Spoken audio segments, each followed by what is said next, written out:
This is a story about a world obsessed with stuff. It's a story about a system in crisis.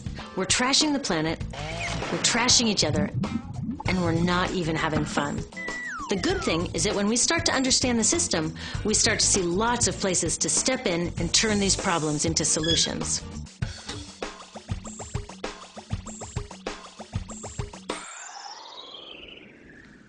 Can I tell you, I love my Pantene Pro V. Of the dozen or so personal care products that I use every day, it's the one I can't live without. Says it gives my dull hair the ultimate cool shine. How does it do that? I was wondering that while I was lathering it in my hair one day, so I read the ingredients right here. Sodium lauryl sulfate, tetrasodium EDTA, methyl isothiazolinone. What is this stuff? I took this list to some scientists who know how to read it. Turns out my Pantene contains a chemical linked to cancer. And lots of other products in my bathroom, from sunscreen to lipstick and even baby shampoo, also contain chemicals linked to cancer or other problems like learning disabilities, asthma, and even damaged sperm. Like most parents, I try to keep my family safe. But now I find out my bathroom is a minefield of toxins? What are we supposed to do? To find out the answers, we have to go back to one of the key features of our materials economy: toxics in, toxics out. If, at the factory, you pour toxic chemicals into a product, like baby shampoo, you're going to wind up with toxic baby shampoo, and toxics in workers, communities, and, babies. So let's take a closer look at this toxic outrage where it seeps into our lives every day, in the bathroom. The average woman in the U.S. uses about 12 personal care products daily. The average man about 6. Each product containing a dozen or more chemicals. Less than 20% of chemicals in cosmetics have been assessed for safety by the industry's safety panel, so we just don't know what they do to us when we use them. Would you fly on an airline that only inspects 20% of its planes? Of course, not all of these chemicals are dangerous, but we know that many are. Some are carcinogens.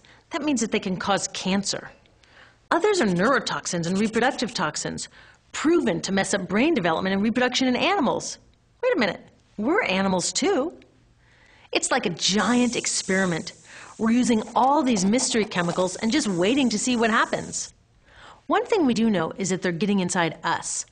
I had my body's toxicity levels tested, and I'm loaded with things like mercury, flame retardants, triclosan, and lead. We all are. Even babies are being born pre-polluted. Now, I know we can't live in a lead-free world, but do we have to put lead in our lipstick? I don't know. Maybe it's my fault. Maybe I just bought the wrong thing. At the store, the choices seem endless. I can get lipstick in 49 shades, or shampoo for hair that's too dry, oily, fine, limp, or frizzy. But what about the choices that really matter? Like the choice to buy products that are safe? It turns out the important decisions don't happen when I choose to take a product off the shelf. They happen when companies and governments decide what products should go on the shelves. So who are these companies? This is Procter & Gamble. They're the ones offering me Herbal Essences, the #2 shampoo in the country. It contains toxic petrochemicals made from oil. Since when is oil an herb? On cosmetics labels, words like herbal, natural, even organic have no legal definition. That means that anybody can put anything in a bottle and call it natural, and they do. I mean, can you imagine a top seller called Petro Essences? Gross. What's even nastier are hair relaxers marketed to 5-year-olds and skin whitening creams.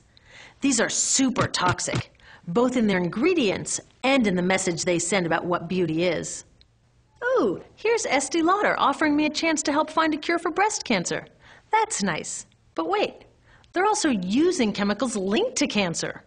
Don't you think the best way for Estee Lauder to fight cancer is to stop using those chemicals in the first place? So really, I get to choose between meaningless claims on a bottle. But these guys get the real choice about what goes into those bottles. And that happens back here, at the factories where they're formulated. Why do the makers of these products use all these toxics? Are they trying to poison us? No, they're just working from a 1950s mindset when people were totally swept up in better living through chemistry. In all that excitement, they forgot to worry about human health impacts. That was years ago, and they are still using these same old toxic chemicals. Today, big cosmetics companies say the doses of poison in their products are small enough to be harmless. Yeah, maybe if you use them once a year. I guess they never get out and see that their products are being used and combined with other products every day. A little toxic dose under your arms, a little more on your hair, on your lips. And workers in nail and hair salons get dosed all day long. So the industry is used to doing things this way, and they can.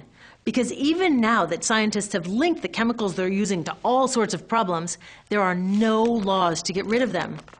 You're thinking, really? Come on, nobody's making sure that the stuff we smear all over our bodies is safe? Nope. The FDA doesn't even assess the safety of personal care products or their ingredients. Since 1938, they've banned just 8 out of over 12,000 ingredients used in cosmetics. They don't even require that all of the ingredients be listed on the label. Now, this is an example where we can all agree a little more government action would be helpful. This lack of regulation leaves a huge hole that the cosmetics industry is all too happy to fill. They set up their own committee to self-police their products, and compliance with their recommendations is voluntary. So the cosmetics industry is making the rules and then deciding whether or not to follow them.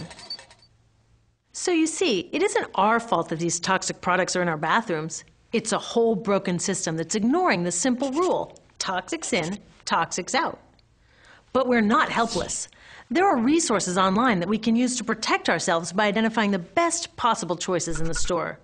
But the real action is with people working to change the system. Because if we really want to solve this problem, we got to start here with these guys. Women, parents, workers, people all over the country are demanding that Congress pass a new law, giving FDA the power to make sure that our personal care products are safe. We need common sense laws based on the precautionary principle. That means that when you're dealing with hazardous chemicals, just err on the side of caution. Let's not debate how much lead should be allowed in lipstick. Just get the toxic chemicals out of our products. Smarter laws would force companies to get past that old 50s mindset and figure out how to get us all clean and shiny without toxic chemicals. Can they? Totally. Many responsible cosmetics companies are already putting safer products on the market. Green chemists are developing substances that are designed to be safe and non-toxic in the first place. European governments have required the removal of many toxic chemicals, and companies have figured out how to comply. When cosmetics are reformulated to be safe and labeled honestly, then we can feel comfortable with the choices available at the store. We can choose bouncy hair or full hair, shiny lipstick or matte. We can even choose to feel beautiful without using 20 products. But we'll know that whatever we choose, the most important choice, the choice to be safe and healthy, has already been made.